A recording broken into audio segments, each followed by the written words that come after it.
Bom dia, boa tarde e boa noite. Não importa qual é o horário que você está me vendo. O que importa é que você está aqui comigo. E nós vamos poder discutir economia, gestão, finanças pessoais no seu canal Ponderando com Caju. Meus queridos e minhas queridas, vocês sabem que nós temos esses três temas principais. Mas muitas vezes é difícil a gente separar um do outro, porque eles se interconectam, né? Questão econômica com a gestão, que a gestão a gente muitas vezes aborda a questão política, porque na economia a gestão muitas vezes se torna política. E as finanças pessoais. Hoje eu vou tocar num tema que é sugestão de um aluno meu, o Cleiton Nepomuceno. E o Cleiton pediu que eu falasse a respeito de Bolsa de Valores. E é isso que eu vou fazer, atendendo ao pedido dele e falando, discorrendo sobre esse assunto de uma forma preliminar, claro, apenas para a gente apresentar os primeiros entendimentos disso para o público, para as pessoas se inteirarem dessa coisa que parece ser tão enigmática. Então vamos ver esse tema, a Bolsa de Valores. Primeiro, por que ele é tão importante assim? Ele é importante porque ele diz respeito imediatamente à ampliação do capital.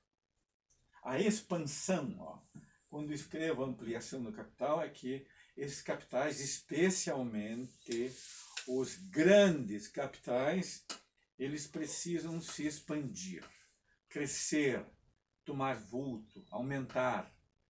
E é aí que a Bolsa de Valores tem o seu papel. Mas primeiro, nós vamos ter que percorrer alguns passos antes para a gente entender exatamente o que é o significado da Bolsa. Primeiro, vamos dizer que uma empresa ela precisa e deva se expandir. Pode ser qualquer empresa. Pode ser desde uma pequena lavoura, que é uma empresa. Pode ser uma lavoura de hortifruti granjeiros. Um produtor de hortaliças, um produtor, por exemplo, de cenoura. Pode ser uma fábrica de cimento, pode ser uma fábrica de automóveis, pode ser uma loja de chocolate. Tudo isso são capitais, pequenos, médios e grandes. Como é que esses capitais podem fazer para aumentar a sua capacidade de produção? Tem três maneiras, ou talvez, na verdade, duas. A primeira, como eu escrevi aqui, no item 1, é com capital próprio, capital da empresa. Todas as vezes que eu quis dizer isso, capital próprio, significa lucro, um lucro retido para essa finalidade. A empresa obteve lucro nos seus exercícios sociais, esse lucro vai sendo retido ou acumulado, e chega a um ponto que ela tem um montante suficiente para fazer o investimento que ela quer. Digamos que seja no caso da nossa pequena lavoura de cenoura, comprar mais um terreno para ele expandir a produção dele. Pode ser isso. Ou comprar novas técnicas que lhe permitam fazer isso, né? Aumentar essa capacidade de produção. Já no caso da nossa empresa de cimento, nossa cimenteira, que já poderia ser uma grande empresa, uma grande indústria, seria, por exemplo, um grande forno para o cimento, para fazer o cimento. Ela também teria no seu capital próprio, no seu lucro, uma forma de se expandir e de não ficar devendo nada a ninguém. Ela já se reservou para isso e elas se tornaram, por exemplo, independentes. Tanto pode ser a pequena lavoura, a micro lavoura de cenoura, quanto pode ser a empresa de cimento, que estou dizendo, que quer comprar um novo forno para aumentar a sua capacidade de produção. Olha, então, quanto à expansão, o capital próprio, como lucro, satisfaz a condição de crescimento num primeiro degrau. Agora, digamos o seguinte, que a empresa ela não queira sacrificar o seu lucro. Ela pode fazer, então, com capital de terceiros. Ela vai pedir capital emprestado de alguém. Basta fazer um comparativo, digamos. Se a taxa de juro que ela vai pagar for menor do que o lucro, por exemplo, a taxa de lucro dela, é uma situação favorável ela pedir empréstimo. Porque quando ela vender a sua produção, ela vai conseguir pagar esse empréstimo e ainda pode sobrar. Quando ela compara essa taxa de juros com a taxa de lucro. Mas o que eu quero dizer é o seguinte, que quando nós utilizamos o capital de terceiros, nós estamos recorrendo ao banco. E não é apenas a taxa de juro que importa. A empresa que recorrer a um banco para fazer esse empréstimo vai ter daí, por exemplo, um contrato e vai ter um prazo para devolver esse dinheiro que ela tem que respeitar. Em determinados espaços de tempo, de meses, por exemplo, conforme for o contrato, seja a nossa pequena lavoura de cenoura, seja a nossa fábrica de cimento, elas têm que devolver rigorosamente, dentro de determinado prazo, o capital que foi emprestado, mais o juro. Isto em prestações. E essas prestações, à medida que vão sendo pagas, vão amortizando o capital que foi emprestado. Amortizar é isso, quer dizer, suavizar e mitigando e diminuindo aquela dívida que foi contraída para a empresa emprestar. No Brasil, quem é, por exemplo, o grande banco para os grandes capitais? É o BNDES. É ele, o banco, que oferece a melhor taxa de juro possível para esses grandes capitais. Mas, como se diz, o BNDES é um banco para a grande infraestrutura, para as infraestruturas do país, e mais, um banco voltado para o capital de grande porte. No nosso caso, da nossa pequena lavoura de cenoura, dificilmente ele iria ter condições de conseguir um empréstimo desse BNDES. Não é impossível, mas é uma coisa bem mais difícil. Ora, mas preenche a segunda condição, que é se expandir, aumentar o seu capital, utilizando o quê? Dinheiro ou crédito de terceiros. Aqui entra o banco. Daí, como eu falei, tem um contrato, tem um prazo e tem uma determinada taxa de juro que ele vai pagar. Tudo bem.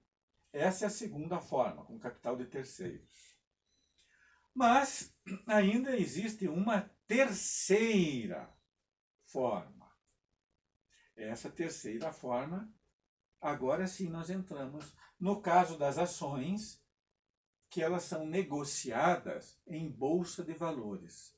A bolsa de valores é a instituição aonde essas ações são negociadas. É lá. Por esse o nome. Mas qual a vantagem que vai levar, então, digamos nesse caso, a nossa produção, nossa fábrica de cimento, sendo um grande capital? A vantagem vai ser, primeiro, ele vai devolver essa quantia para aqueles que compraram as ações, não num prazo determinado, mas à medida que essa empresa, essa fábrica, for oferindo lucro. Então, à medida que ela vai recebendo e tendo lucro, ela vai devolvendo esse dinheiro que foi emprestado, ou melhor dizendo, que foi confiado a ela nas ações que ela ofereceu. Então, ela devolve para aqueles compradores de ações aquilo que eles confiaram nessa empresa através dos lucros que vão ser distribuídos nas ações. Então, quer dizer, isso dá uma folga, uma liberalidade muito maior que no caso do banco, porque o banco vai ter um prazo rigoroso que tem que devolver. E tem, além do prazo, tem uma taxa de juro, que é o banco, que tem que ir lá e pagar. Então pode, inclusive, também comprometer o caixa dessa empresa em determinada situação. Porque, digamos, a nossa fábrica de cimento foi lá, fez a instalação, comprou o bendito do forno que eu falei, mas muitas vezes pode ter ainda uma série de adaptações. Talvez o cimento que ela espera vender com maior quantidade não tenha tanto sucesso quanto ela estava esperando. Agora, o banco não quer saber nada disso. O banco quer que a sua parcela seja paga na data estipulada e no valor contratado.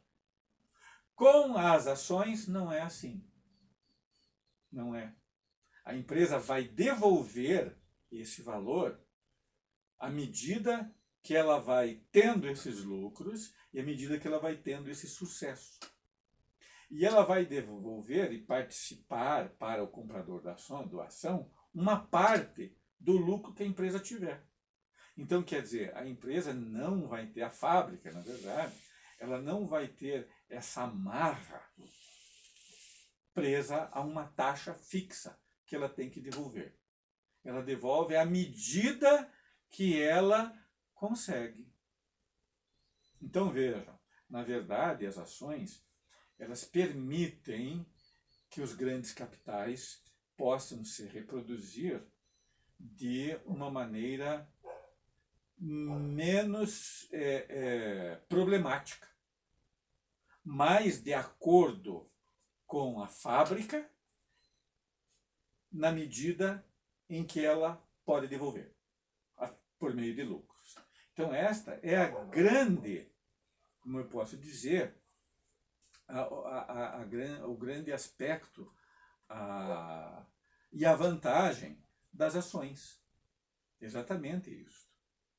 Muito bem. Agora, uma coisa que a gente precisa diferenciar no caso das ações é que existem dois momentos. Dois. Primeiro, a nossa fábrica de cimento quer se expandir. Qual é o valor que ela precisa? É 1 bilhão. Veja, é valor grande. Muito bem. É o valor dos investimentos que ela tem que fazer. Então ela vai lançar na Bolsa de Valores um conjunto de ações cujo valor total é de 1 bilhão. E esse 1 bilhão é o valor que ela precisa para fazer a expansão dos seus investimentos. E ela vai pegar esse 1 bilhão e vai vender em lotes, digamos, em lotes de ações. Digamos, lotes de 10 mil ações que vão ser compradas pelas pessoas, por quem quiser. Tanto pode ser pessoa física, quanto pode ser uma pessoa jurídica. Mas estão lá. Essa ação da empresa se chama, é uma oferta inicial de ações. Essa oferta inicial, então, ela lança essas ações no valor de 1 bilhão. As pessoas vão lá e compram em lotes de 10 mil, ações, com um determinado valor. E daí esse 1 bilhão passa para os cofres da fábrica. E com esse 1 bilhão, ela faz a sua expansão. Isso é uma emissão primária de ações, onde essa fábrica tira o 1 bilhão desse mercado, desses títulos chamados ações, que são negociados na Bolsa de Valores. Pronto. Muito bem. Essa é a oferta primária. Daí, as pessoas que compraram essas ações, agora sim, elas vão poder negociar essas ações, vendendo-as num mercado secundário, que é também a Bolsa de Valores, que está lá. Daí sim vai haver uma negociação em torno do valor destas ações. É assim que é feito. E daí é esse mercado secundário que as ações vão ser oferecidas e vão aparecer uma diversidade de compradores para essas ações. E conforme a expectativa, digamos que seja uma empresa dirigida com muita seriedade, que fez um estudo apropriado do mercado cimenteiro, está expandindo e tudo está indicando que a empresa vai ter lucro e que a empresa vai devolver para aqueles que compraram essas ações os dividendos, que são lucros distribuídos. Dividendo, o que é? Um lucro distribuído para as pessoas que queiram comprar. Então, quer dizer, esta ação é uma ação promissora. Como é uma ação promissora, que promete futuro, que promete rendimento, essa ação poderá ser negociada por um preço maior do que aquilo que foi pago na emissão primária. Então é aí que vai haver as negociações. E essas negociações das ações dessa fábrica de cimento vão se dar daí entre aqueles vendedores, digamos, iniciais e os futuros compradores. Só que daí isso vai, digamos, é um processo de compra e venda, daí, digamos que não tem mais propriamente um término, né? Isso vai ser comprado e vendido, porque muitas vezes daqueles que compraram essas ações num primeiro momento, na oferta inicial, eles compraram, digamos, a ação por 10 e, como a empresa oferece excelentes expectativas, digamos, venderam essas ações por 15. Aí já obteve um lucro de, digamos, de 50%. Eles podem vender e vão ganhar no preço pelo qual essa ação foi vendida. Já aquele que comprou vai pagar 15. E o que ele vai ganhar daí? Ele vai ganhar nos lucros que essa fábrica de cimento vai devolver em determinado espaço de tempo para aqueles compradores de ações. Então, olhem, que é essa que é a sistemática da Bolsa de Valores. E essas ações nada mais são do que uma parte desse capital de 1 bilhão que foi ofertado em pequenos lotes que vão ser comprados pelas pessoas para que a empresa consiga fazer a ampliação do seu capital e aumentar a produção de cimento. Então vejam, é algo, o mercado de ações permite uma flexibilidade muito maior e não tem o rigor e as exigências que é exigido pelos bancos quando eles oferecem dinheiro de crédito. Então essa que é a vantagem das ações para esses grandes capitais. É este. Muito bem. Agora, nós vamos ter os compradores das ações nesse mercado secundário. Não esqueçam que eu diferenciei. Existe um mercado primário, né? Lembrem que a empresa está querendo se expandir, ela ofereceu 1 bilhão, foi comprado, né? as pessoas compraram, físicas ou jurídicas, e depois, com esse papel nas mãos, esse título, que é uma parte da propriedade do capital, eles podem vender. Vender segundo a expectativa de lucro que essa fábrica oferece. Bom, tá. Agora, esses compradores podem se dividir em dois grandes tipos, esses compradores. Aqueles que vão especular e aqueles que querem investir. Qual é a diferença entre um e outro? Aquele que vai especular compra hoje e pode vender até mesmo no mesmo dia, dependendo dessa negociação. Essas são as operações diárias, denominadas day trade, ou negociação ao dia.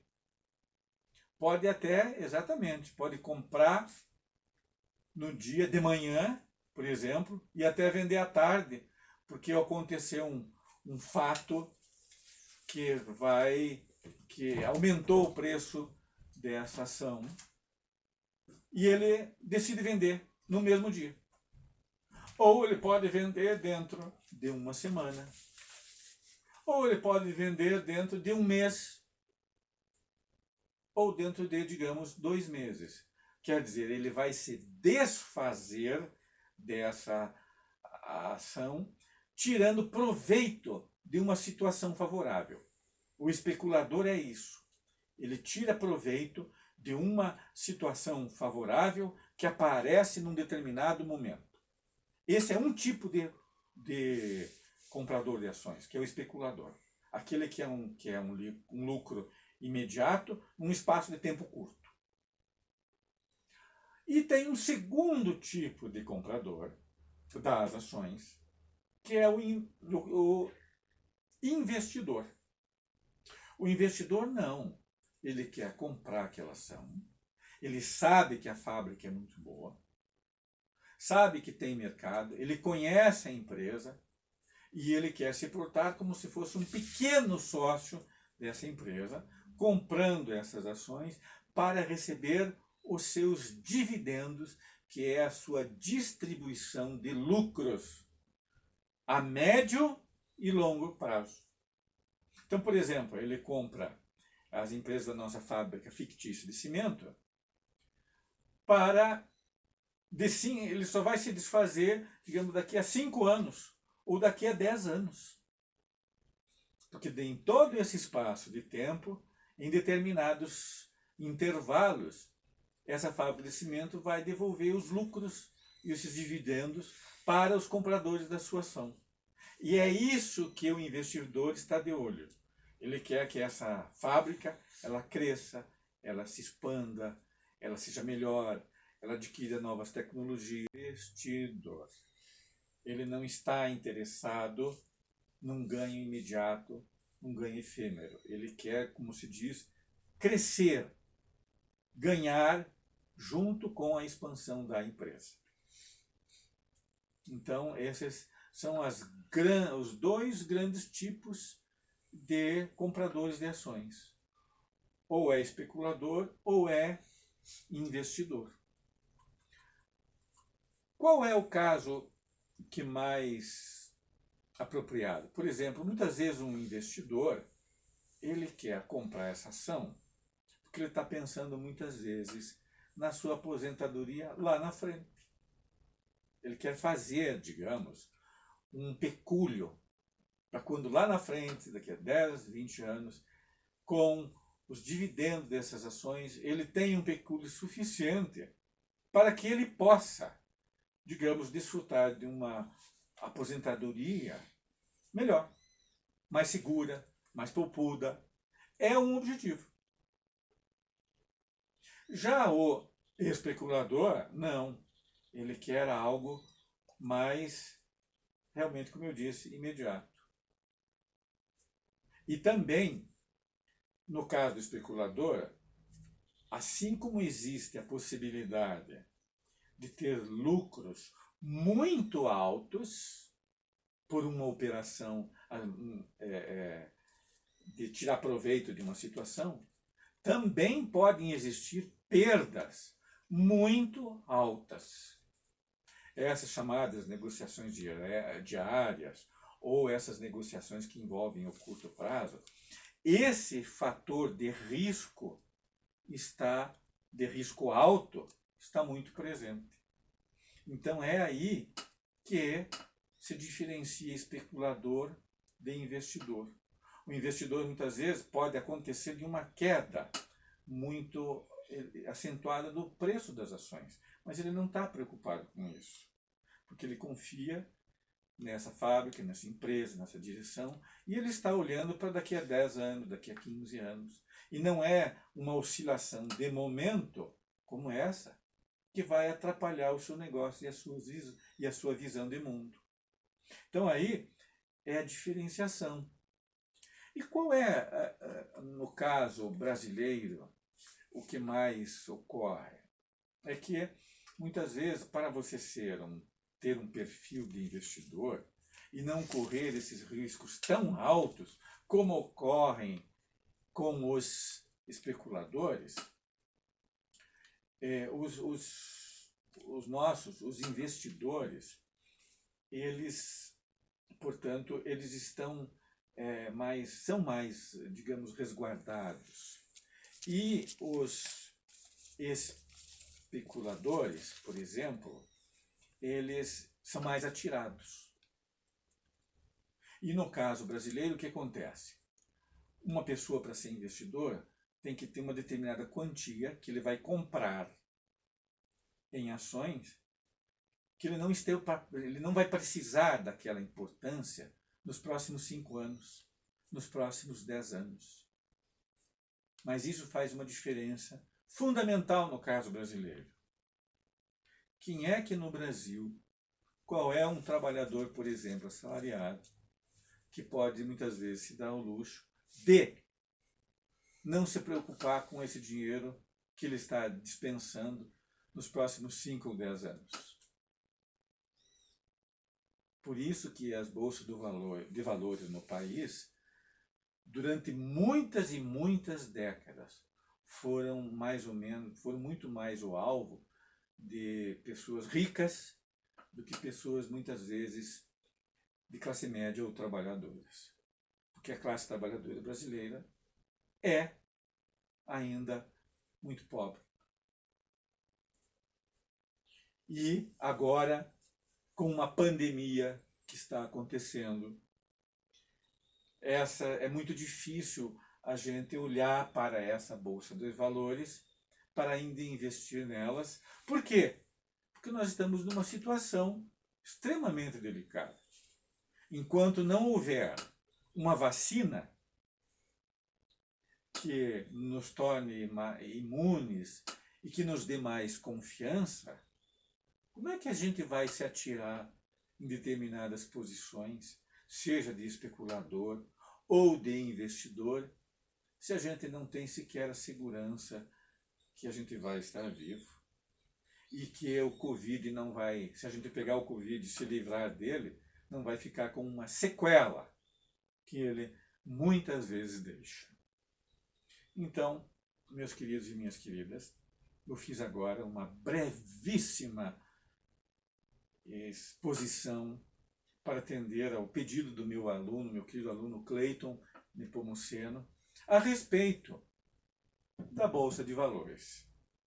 Mas vocês que estão me assistindo também podem fazer um pedido, desde que dentro do tema economia, gestão e finanças pessoais, para que eu possa estudar e trazer com todo prazer para vocês. Então, meus queridos e minhas queridas, muito obrigado mais uma vez pela atenção que vocês me dispensaram. Espero que eu tenha sido suficientemente claro. E para nós voltarmos um outro dia com outro assunto ou com uma nova sugestão. Até a próxima vez. Tchau!